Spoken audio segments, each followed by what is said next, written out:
RCR, la red que comunica y une al Perú. Ya estamos en contacto.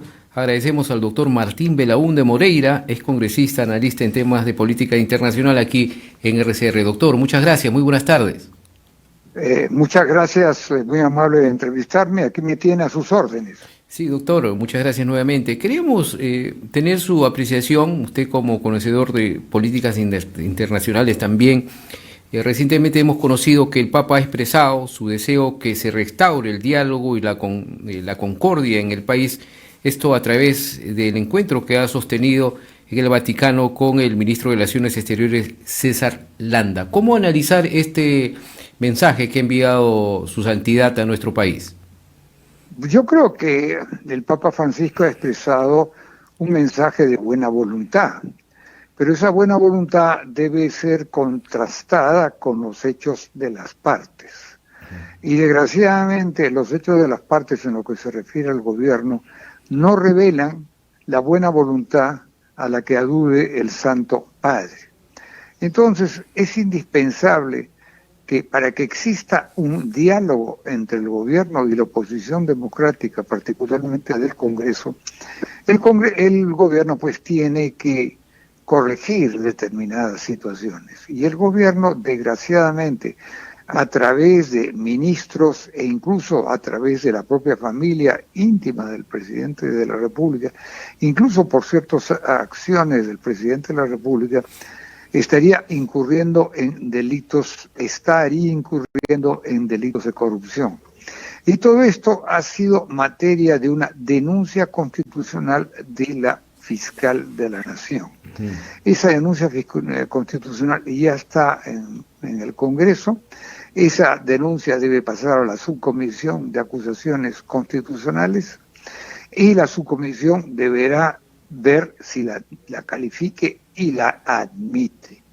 Yo creo que los hechos mencionados en esa denuncia constitucional son de una gravedad suficiente para que sea admitida.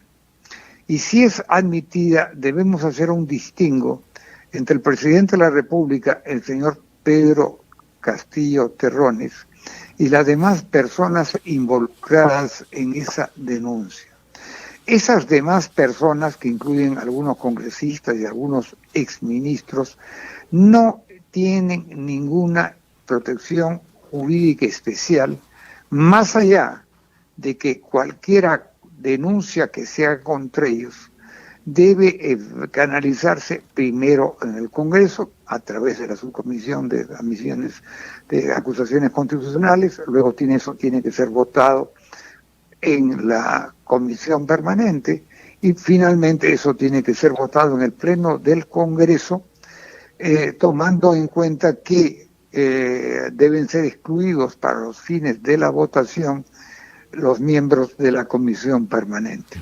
Pero hay otro problema adicional. Sí. Los que son materia de acusación no pueden actuar en su defensa, lógicamente, pero lo que no pueden hacer es votar ni a favor ni en contra, porque se trata de algo íntimamente relacionado con ellos, no pueden ser juez y parte, como se dice comúnmente. ¿Se refiere entonces, a los congresistas denominados los niños? Y cualesquiera que a los niños y en general que a los que hayan sido materia específica de la denuncia constitucional. Ellos no pueden votar en una denuncia contra sí mismos. Entonces esas personas tienen que excluirse. Y eso debe de quedar perfectamente, se debe dejar constancia de ese hecho. Ahora, doctor, para conocimiento de nuestros oyentes, ¿es excluirse por voluntad propia o debe haber algún proceso para que se les excluya? Fíjese usted, si no se excluyen por voluntad propia, yo creo que la presidenta de la Comisión de Denuncias, de la Subcomisión de Denuncias Constitucionales, debe hacerles ese requerimiento. Una persona no puede votar con respecto a una acusación que se le hacen a ella. Entonces esas personas tienen que desgraciadamente, no desgraciadamente, objetivamente, tienen que inhibirse de votar. Y la votación se debe hacer conforme a lo establecido en el reglamento del Congreso, que establece dos cómputos, uno para los delitos, en cuyo caso es la mitad más uno del número legal de congresistas, y otro para la infracción de la Constitución, que es los 2/3. Pero para esos fines, eso debe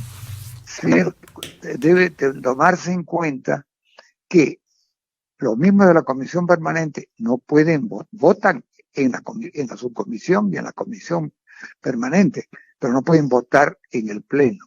Entonces, el pleno debe prescindir de ellos. Pero los congresistas que son materia de esta denuncia deben inhibirse, deben abstenerse de votar. Eso para mí es algo absolutamente esencial. Ese es un buen punto. ¿Qué pasaría si no se abstiene, doctor?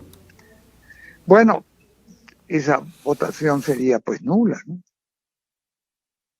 Ese sería inadmisible. Entonces el presidente del Congreso les tiene que requerir, les tiene que exigir que se abstengan. Ninguno de los... Hay algunos congresistas, no sé cuántos son, no recuerdo exactamente el número, ni recuerdo quiénes son, pero todos aquellos congresistas que sean materia de esa denuncia constitucional de la fiscal de la Nación no pueden votar, pueden sí defenderse, pero no pueden votar.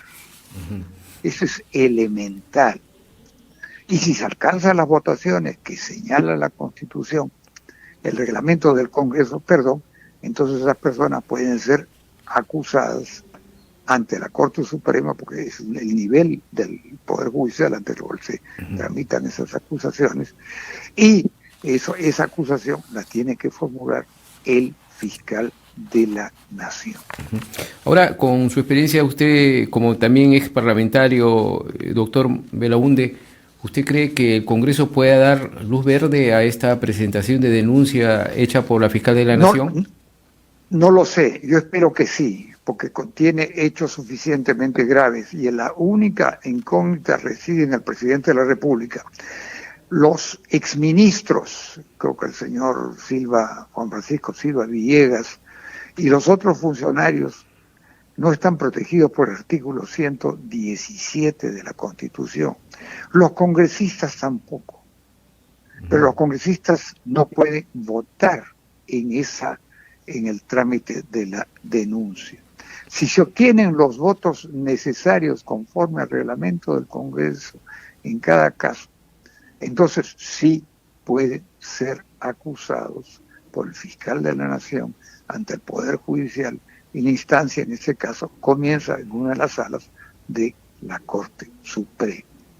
¿Qué ocurre con el presidente de la República? El presidente de la República tiene el artículo 117, que ya lo conocemos de sobra, que establece que solo se le puede acusar durante su mandato por los hechos específicamente y las causales específicamente previstos en el artículo 117 de la Constitución. Eso necesariamente tiene que respetarse. En mi opinión, lo que se puede hacer es de que la acusación sea admitida, calificada y admitida en el caso del presidente de la República por los delitos que se le imputan, y eso puede ser sometido, si es aprobado por la subcomisión, puede ser sometido a la aprobación de la comisión permanente y luego al pleno del Congreso con las mayorías que se indican para ese caso, que si es delito tiene que ser la mitad más uno. Y si es infracción constitucional, los 2/3 tienen que alcanzar esa votación. Pero en lo que sí cabe decir, y esa es mi opinión personal, es de que el Congreso no puede darle instrucciones al fiscal de la Nación para que acuse ante el presidente, porque está impedido de hacerlo conforme al artículo 117 de la Constitución.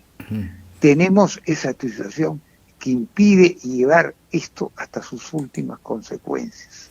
Esa denuncia con la acusación mantenida en reserva quedará, en mi opinión, como una espada de Damocles.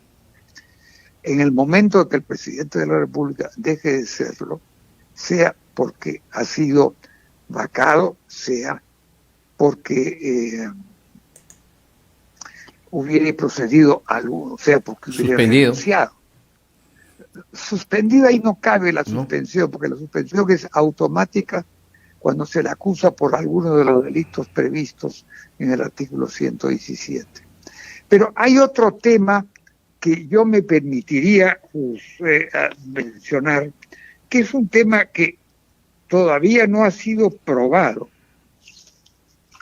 que está en el artículo 103 de la Constitución, sobre la función, el capítulo 2 de la función legislativa. 103, 113. 103. 103. Ok. Pueden expedirse leyes especiales porque así lo exige la naturaleza de las cosas, etc. Pero ahí hay un párrafo final vigente en el que se dice que la Constitución no ampara el abuso del derecho. ¿Cómo interpretar y cómo aplicar ese último párrafo del artículo 103? ¿Puede el presidente de la República, incurso en acciones que a juicio del Congreso merecen una acusación, burlarse del Congreso y del resto del país indefinidamente? Yo creo que el presidente de la República está moralmente obligado a renunciar. Eso yo creo que es un imperativo moral de carácter categórico. Si no lo hace, quizás se puede decir, y lo digo como una posibilidad, no quiero decirlo de frente como un mandato inexorable. Yo creo que quizás se pueda decir que al mantenerse en el cargo, a pesar de que existe una acusación, dictamen acusatorio en reserva, en ese caso el presidente de la República, el señor Pedro Castillo Terrones, está incurso en un abuso de derecho que no ampara la Constitución conforme al último párrafo del artículo 103. Eso es algo que debe ser considerado. Porque lo peor que puede ocurrir es que una crisis política como la que estamos experimentando se dilate indefinidamente, porque eso daña al Perú en todo sentido. Lo daña jurídicamente, lo daña económicamente, lo daña socialmente, lo daña políticamente.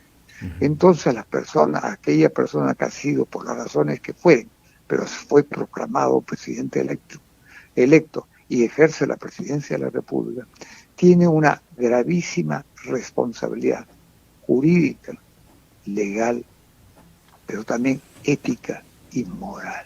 Ahora, y finalmente... Y eso el presidente Castillo lo debe tener en cuenta. Así es. Ahora, finalmente, doctor Belaunde, ¿cómo considera usted lo que ha dicho también la propia fiscal de la Nación, la doctora Benavides, que precisamente se está utilizando, o en todo caso el propio Poder Ejecutivo, el presidente de la República, todo el poder que tiene para tratar de obstaculizar todo tipo de investigación? Bueno, eso, en mi opinión, puede ser una expresión, una manifestación específica del abuso del derecho que la Constitución no lo ampara con arreglo a su artículo 103. Entonces, eso puede ser calificado como un abuso de derecho. Entraría ahí a ese artículo que usted ha mencionado, ¿no? Sí, entonces ahí podría de alguna forma buscarse una modalidad para que el señor Castillo, si no renuncia voluntariamente, como debería ser, lo que corresponde de acuerdo a la gravedad de las acusaciones, que quizás se vaya involuntaria pero constitucionalmente, de la Presidencia de la República, para que se solucione esta crisis política que no puede permanecer irresoluta durante demasiado tiempo. Bien, buen aporte, doctor Martín Belaúnde Moreira. Muchas gracias por esta participación en esta edición. Gracias a usted por consultarme. No, al contrario, doctor. Y siempre a la orden. Muchas gracias, doctor. Muy buenas tardes. Un abrazo, doctor. RCR, la red que comunica y une al Perú.